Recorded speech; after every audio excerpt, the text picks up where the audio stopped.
Tras la muerte de Stalin, la Unión Soviética comenzó a cambiar debido a la implantación de las políticas revisionistas de Nikita Khrushchev y su camarilla. Realmente, el 20 Congreso del PQS fue un punto de inflexión en el país de los soviets, ya que, a partir de ahí, se oficializó la desestalinización y el revisionismo khrushchevista se afianzó como la línea ideológica y política imperante en la URSS. Pero no creáis que el pueblo soviético se mostró pasivo ante la desestalinización, puesto que hubo distintas protestas y manifestaciones populares en contra de Khrushchev y a favor de Stalin. Por ejemplo, en Georgia hubo fuertes protestas y manifestaciones que obligó a Khrushchev a reprimir a los georgianos. Así que, en este vídeo, os voy a hablar sobre las protestas anti-Khrushchev que se dieron en Georgia en 1956. Vamos con el vídeo, esto es Replaneta, comenzamos.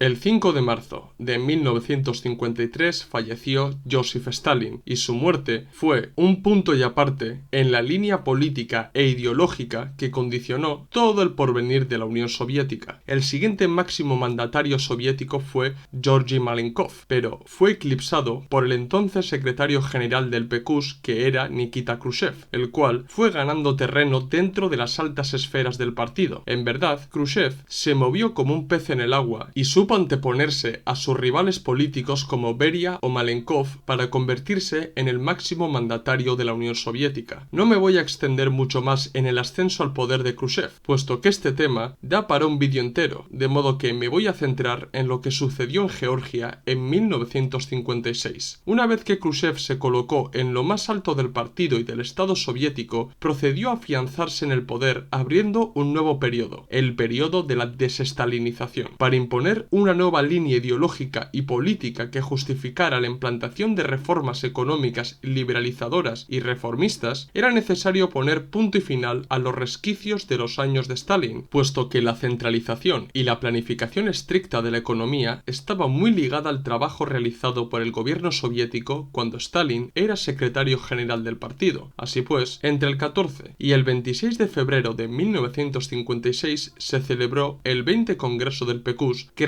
resultaría ser clave para la oficialización del khrushchevismo y la desestalinización. El 20 Congreso del PQS se celebró en distintas sesiones, pero la última sesión se celebró a puerta cerrada, en el que únicamente los militantes soviéticos del PQS pudieron estar presentes. En esa última sesión, Khrushchev presentó y leyó su informe titulado Acerca del culto a la personalidad y sus consecuencias, más conocido como el discurso secreto o el informe secreto de Khrushchev. El discurso de Khrushchev estuvo cargado de ataques contra Stalin, que con el tiempo se ha demostrado que la mayoría de las calumnias vertidas por el entonces secretario general del PQS eran mentira y su único objetivo era denigrar y demonizar a Stalin para justificar la desestalinización. Os recomiendo que echéis un vistazo al vídeo que subí hace unos meses titulado Desmintiendo el discurso secreto de Khrushchev, o que leáis el libro Khrushchev mintió para que podáis comprobar por vosotros mismos todas las mentiras que dijo a puerta cerrada el entonces secretario general del partido. Aunque el discurso secreto en verdad debía ser secreto, no tardó en difundirse entera o parcialmente por distintas regiones y repúblicas soviéticas e incluso en el extranjero. Sacar a la luz las supuestas revelaciones de Khrushchev fue de lo peor que pudo hacer el PQS, puesto que si bien la intención de los khrushchevistas que filtraron el discurso era que la gente se apartara de Stalin y aceptaran la desestalinización, provocó una reacción negativa en el pueblo trabajador soviético, que era consciente de los logros y las conquistas que habían conseguido durante el mandato de Stalin. Es cierto que hubo disparidad de reacciones al discurso secreto de Khrushchev, porque un sector de la sociedad la asimiló y esperó un nuevo ciclo en la URSS, pero otro sector del pueblo soviético protestó enérgicamente ante las calumnias de Khrushchev y advirtieron que la patria socialista estaba en peligro. Pero las protestas antirrevisionistas cogieron mucha fuerza en el país natal de Stalin, o sea, en la Georgia soviética. Los ataques contra Stalin realizados por Khrushchev en el 20 Congreso llegaron a Georgia, y allí la defensa de Stalin se mezcló con el nacionalismo georgiano. Me explico. Georgia era una república soviética más de la Unión Soviética, y a lo largo de su historia dentro de la URSS, sobre todo en los primeros años de la era soviética, hubo distintas manifestaciones nacionalistas en pro de separarse del Estado soviético y constituir una Georgia independiente. siguiente. Es cierto que durante la era de Stalin el nacionalismo georgiano se minimizó y llegó a ser marginal en esta República Soviética, pero tras su muerte resurgió, pero de una manera bastante paradójica. En los años de Stalin, el pueblo georgiano estaba orgulloso de que su compatriota había conseguido convertirse en el máximo mandatario de la URSS, y no solo eso, junto a Churchill y Roosevelt se convirtió en uno de los jefes de Estado más importante del mundo. Que un georgiano tuviera semejante importancia en el mundo fue un orgullo y admiración para muchos comunistas georgianos, por lo que no fue difícil que Stalin, aparte de ser el timonel del Estado y del Partido Soviético, se convirtiera en un símbolo nacional de Georgia, de modo que, cuando Khrushchev atacó a Stalin y comenzó el proceso de desestalinización, los georgianos tomaron este proceso como un ataque a su nación y a todo el pueblo georgiano. Lógicamente, esto mismo fue aprovechado por las autoridades soviéticas para criticar las protestas y manifestaciones antirrevisionistas de Georgia como manifestaciones nacionalistas georgianas, cuando, en verdad, el fenómeno fue mucho más complejo que todo eso. Los rumores sobre los ataques de Khrushchev a Stalin llegaron días después de la celebración del 20 Congreso del PQS, pero las protestas comenzaron en la víspera del tercer aniversario del fallecimiento de Stalin. El 4 de marzo de 1956, un grupo de estudiantes marcharon al monumento de Stalin que se encontraba en el terraplén de Kura, en el centro de Tiflis, para homenajear a Stalin. La intención de los jóvenes era concentrarse alrededor del monumento y condenar los ataques anti-stalinistas de Khrushchev. Sin embargo, cuando llegaron al monumento, vieron que la policía municipal de la capital había precintado la zona para evitar que los georgianos acudieran al monumento de Stalin a honrarle. Esta acción encendió a los manifestantes, los cuales rompieron el precinto, tuvieron ciertos encontronazos con la policía que se encontraba en el terraplén,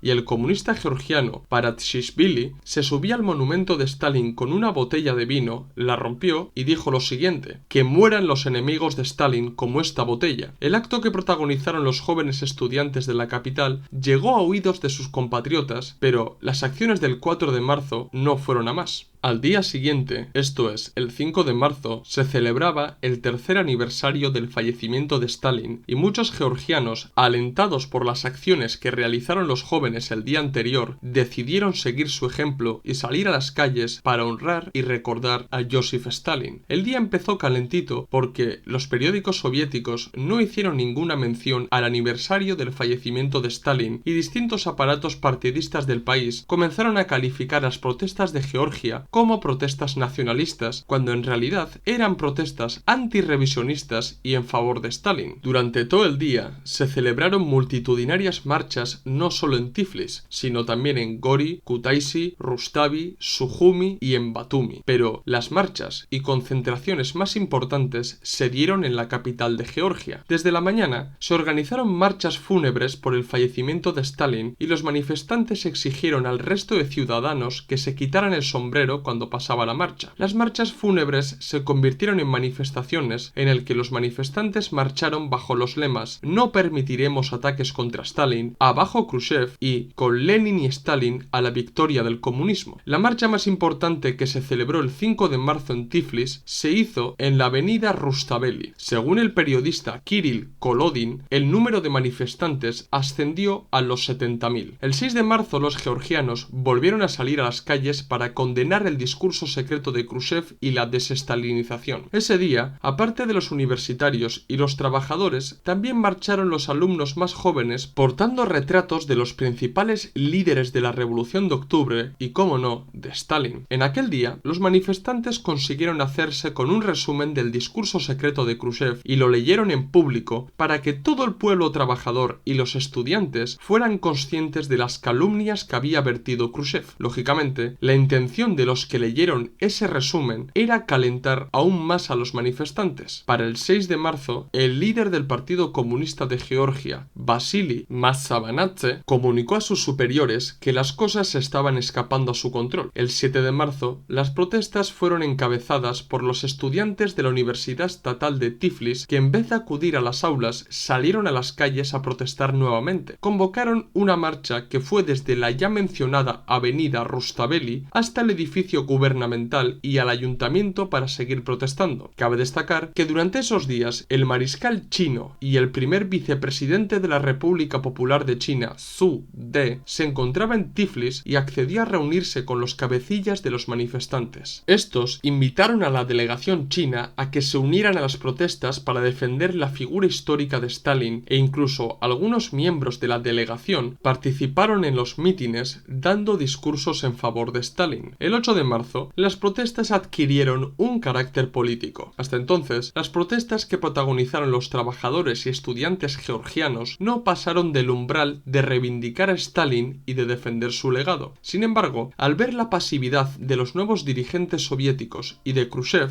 decidieron protestar enérgicamente contra la situación que vivía la Unión Soviética. Los manifestantes elevaron el tono de las protestas y plantearon una serie de demandas que fueron las siguientes: un día festivo oficial el 18 de diciembre, que era el día en el que nació Stalin, la publicación de artículos dedicados a la vida de Stalin en todos los periódicos locales, la proyección de las películas como La caída de Berlín y El año inolvidable 1919 de Mikhail Chiaureli, y la celebración de una reunión entre los manifestantes y las autoridades locales, y que además a dicha reunión acudiera el mariscal chino Zhu De. Como podéis apreciar, las primeras exigencias de los manifestantes fueron más bien simbólicas y relacionadas con Stalin, pero al no conseguir nada de lo que pidieron, endurecieron sus exigencias. El 9 de marzo llegaron a Tiflis manifestantes pro-Stalin y antirrevisionistas de otras ciudades y pueblos de Georgia. A modo de curiosidad, 2000 habitantes de Gori, la ciudad natal de Stalin, llegaron rápidamente a la capital para unirse a las protestas. Ese día los manifestantes paralizaron Tiflis, se celebraron importantes mítines en la plaza Lenin y junto al monumento de Stalin. La ciudad se llenó de barricadas. El tráfico fue detenido por los manifestantes y hubo enfrentamientos con la policía. Ese mismo día, los manifestantes expresaron nuevas demandas que se añadían a las que pidieron el día anterior. Esas nuevas demandas consistían en la dimisión de Khrushchev y la formación de un nuevo gobierno soviético, el pronunciamiento de Molotov a favor de Stalin, el ascenso de Vasily Dushkashvili al Comité Central, la entrada de comunistas georgianos al Presidium, la amnistía para los presos y el fin de la desestalinización. Aunque la mayoría de los manifestantes convergían con estas demandas, según el periodista Kirill Kolodin, hubo algunos manifestantes que exigieron la salida de la Georgia soviética de la Unión Soviética. Pero el 9 de marzo no acabó ahí, porque las cosas empezaron a torcerse a medida que pasaban las horas. Aprovechando las manifestaciones, los nacionalistas georgianos organizaron una manifestación paralela en otra plaza de la ciudad, y ahí cantaron el himno de la Georgia presoviética y exigieron la independencia del país. Como era de esperar, los manifestantes comunistas georgianos acabaron peleándose con los nacionalistas georgianos que habían organizado la contramanifestación. No solo eso, ese mismo día empezaron a llegar a Tiflis las tropas del distrito militar de Transcaucasia para poner orden en la capital de Georgia y acabar de una vez con las molestas protestas para el nuevo gobierno soviético. Con la llegada de las tropas soviéticas de Transcaucasia, las autoridades hicieron un llamamiento a la calma a los manifestantes y anunciaron que a partir de la noche del 10 de marzo se iba a imponer un toque de queda en la ciudad. Al día siguiente, los manifestantes volvieron a marchar por la ciudad, pero las cosas empezaron a torcerse en la noche del 10 de marzo. Las autoridades locales de Georgia aceptaron una reunión con varios representantes de los manifestantes en la casa de comunicaciones de la ciudad, pero pronto se corrió el rumor de que aquello había sido una trampa y que esos representantes habían sido detenidos por organizar las protestas. A modo de reacción, muchos manifestantes acudieron a la casa de comunicaciones para rescatar a sus representantes y mandar un telegrama a Moscú para denunciar lo que estaba pasando en la capital de Georgia. Cuando los manifestantes llegaron a la casa de comunicaciones custodiada por las tropas soviéticas, comenzaron a rebelarse y procedieron al rescate de sus representantes, y la respuesta de las tropas soviéticas fue pésima, puesto que dispararon a la multitud para dispersarlos. Aparte de abrir fuego contra los manifestantes, usaron los tanques para sacarlos de los alrededores de la casa de comunicaciones. A consecuencia de la represión desatada, según el Ministerio del Interior de Georgia, fallecieron 15 personas, 54 fueron heridas, de las cuales 7 fallecieron en el hospital y otros 200 manifestantes fueron detenidos al instante. Huelga decir que aún sigue abierto el debate acerca del el número de fallecidos, heridos y detenidos. Por ejemplo, el ya citado Kolodin asegura que el número de víctimas está entre 80 y 150, 200 personas heridas y 375 detenidos, de los cuales 34 eran miembros del PQS de Georgia y 165 de las Juventudes Comunistas, esto es, del Komsomol. Además, la represión contra los manifestantes antirrevisionistas y pro-Stalin no terminó el 10 de marzo, porque en los días ulteriores continuaron las detenciones en toda Georgia, lo que mermó el número de militantes georgianos dentro del PQS y del Komsomol. El gobierno soviético intentó tapar a toda costa lo que había pasado en aquellos días en la capital de Georgia, y lo primero que hicieron fue tachar las protestas de manifestaciones nacionalistas que tenían el objetivo de secesionar Georgia de la Unión Soviética. Las autoridades soviéticas se emplearon a fondo para que los comunistas georgianos se quitaran de la cabeza la defensa de Stalin, y los militantes georgianos pro-Stalin que quedaron dispersos también fueron detenidos y encarcelados. Para que veáis la nefasta actitud de los khrushchevistas, las autoridades exigieron que los entierros se realizaran de manera secreta e íntima, y los heridos fueron custodiados por la policía en todo momento. Pero las acciones del gobierno de Khrushchev no acabaron ahí, porque también se encargó de degradar de sus puestos a los cuadros del Partido Comunista de Georgia que se habían solidarizado con los manifestantes, aunque estaban en desacuerdo con sus exigencias. Como era de esperar, las relaciones entre la URSS y Georgia empeoraron drásticamente porque el pueblo georgiano culpabilizó al gobierno soviético de lo que había sucedido en la capital. La represión desatada por Khrushchev en Tiflis fue tan mala decisión que incluso los sectores nacionalistas de Georgia, los pocos mencheviques que quedaban y los revisionistas anti-Stalin del país criticaron lo sucedido y no perdonaron ni a Khrushchev ni al gobierno soviético de lo que pasó. Además, la detención y el exilio de muchos partidarios de Stalin en Georgia dejó un vacío de poder en el país que fue aprovechado por los nacionalistas georgianos para denunciar al gobierno soviético e ir introduciendo en la población la idea de que Georgia estaría mejor fuera de la URSS como un estado independiente. Esto se tradujo en la aparición de los primeros grupos nacionalistas georgianos que actuaron en la clandestinidad realizando propaganda antisoviética. En aquellos tiempos fue cuando nacionalistas como Merab Kostava y Sviat Gamsajurdia fueron cogiendo importancia en Georgia y serían los que liderarían el movimiento independentista georgiano en los años 80. El discurso secreto fue un verdadero desastre para la Unión Soviética y alejó el país de la senda del marxismo-leninismo para que se afianzara el revisionismo khrushchevista en el país. Los sucesos de Georgia de 1956 demostraron que el pueblo trabajador, junto a sus elementos más conscientes, no dudaron en protestar contra tal atropello y acabaron pagándolo con sus propias vidas. ¿Qué os ha parecido el vídeo? ¿Os ha gustado? ¿Queréis que haga un vídeo sobre la represión que desató Khrushchev en Novocherkassk en 1962? Hacérmelo saber en los comentarios y sugerirme nuevos temas para que trate en futuros vídeos. Dar like si os ha gustado el vídeo, si sois nuevos suscribiros al canal. Recordad que en la descripción del vídeo tenéis el enlace de PayPal para donarnos dinero y ayudarnos a crecer. También tenéis en la descripción del vídeo los enlaces de los documentos que tenemos a la venta en Gumroad. Pasaros por el blog de entrevistas donde tenemos entrevistas muy interesantes y seguirnos en las redes sociales Twitter, Facebook, Instagram y TikTok, donde subimos nuevo contenido a diario o casi a diario. Esto es todo, nos vemos en el próximo vídeo. ¡Salud, camaradas!